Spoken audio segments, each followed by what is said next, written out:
Mon père enseignait le hockey quand j'étais plus jeune à une équipe, bon seulement pour le plaisir, parce que chaque fois que ma mère m'emmenait pour le voir entraîner les jeunes, je voulais toujours embarquer avec lui. Puis c'est un peu comme ça que ça a commencé. Il m'a offert des genres de petits patins à 2 lames que tu mets par-dessus tes bottines. Puis au début, je faisais juste marcher sur la glace, mais c'est comme ça que j'ai commencé à aimer ça, aller à la patinoire.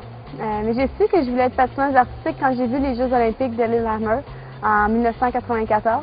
C'est vraiment ce qui a allumé la flamme en moi, tout ce qui m'a motivée dans le fond à travailler fort pour atteindre mes objectifs puis à jamais lâcher. C'est sûr que dans le patinage, ça demande beaucoup d'heures sur la glace, beaucoup de répétitions, mais en même temps, c'est quelque chose qui est quand même artistique, surtout quand on fait de la chorégraphie. Je ne peux pas avoir une horaire précise, de 8 à 5, parce que l'inspiration, ça ne se commande pas. Mais en même temps, normalement, je suis à l'aréna entre 10 h le matin jusqu'à 4 ou 5 h le soir.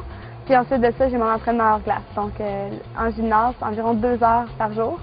On peut faire soit de l'entraînement en force, de l'entraînement en explosivité, de l'étirement aussi pour prévenir les blessures. Donc, c'est très variable. Chaque jour, l'horaire change un petit peu. Le patinage artistique, c'est un des sports les plus dispendieux qui existent.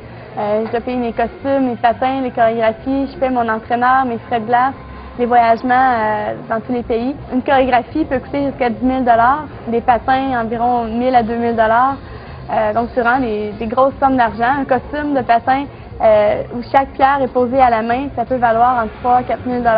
Donc, c'est sûr qu'une grosse partie de l'aide financière de Molson va aller pour payer ces coûts-là. Mais aussi, c'est plus qu'un appui financier, c'est un appui moral de savoir qu'il y a des gens derrière moi qui croient en mon rêve, comme moi je crois en Molson, des gens qui veulent pour moi puis qui vont m'encourager à 2010. Puis dans le fond, ça fait juste agrandir, s'ajouter aux gens de ma famille qui sont derrière moi puis qui me supportent depuis tant d'années. Pour nous, bon, il y a 2 façons de gérer la pression. C'est sûr que tu peux le sentir sur tes épaules, ça peut l'écraser, mais en même temps, d'avoir tous ces Canadiens-là dans les gradins qui sont là pour nous encourager, ça peut nous faire flotter sur un petit nuage, puis ça peut nous aider à passer au travers de ces 4 minutes-là beaucoup plus facilement. Puis, bon, en patinage, je peux vraiment me nourrir de l'énergie de la foule afin de leur en redonner encore plus. Donc, c'est une relation que je vais développer avec un public à chaque compétition. En patinage artistique, il y a une chose qui est un petit peu ingrate, c'est qu'on s'entraîne toute notre vie. Ça va faire bientôt 20 ans que je m'entraîne à ce sport-là. Je vais arriver aux Jeux olympiques de Vancouver en 2010. Je vais être 4 minutes sur la glace. J'ai 4 minutes pour impressionner les juges.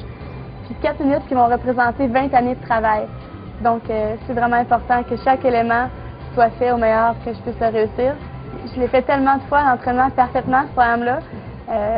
Un petit déséquilibre, une petite fraction de seconde où je rate mon timing de mon saut, puis ça peut être la fin. Donc, tout ce que je souhaite pour Vancouver, c'est d'y aller en gagnant. Mon objectif, c'est d'être sur le podium. Je vais tout faire pour y arriver. Mais si on regarde une image plus générale de la chose, c'est sûr que l'important, c'est que je sache, quand je mets le pied sur la glace à Vancouver, que j'ai tout fait pour y arriver, que j'ai mis toutes les chances de mon bord, puis que j'aurais pas pu m'entraîner plus fort pour être sur le podium. Un gros merci à la famille Molson de nous supporter financièrement, mais aussi moralement, qu'on vous sente derrière nous. Puis on est vraiment fiers d'être associés avec une compagnie qui a une si longue histoire avec le sport canadien. Donc, comme vous, moi aussi, je vais essayer de surpasser les attentes pour Vancouver 2010. Santé!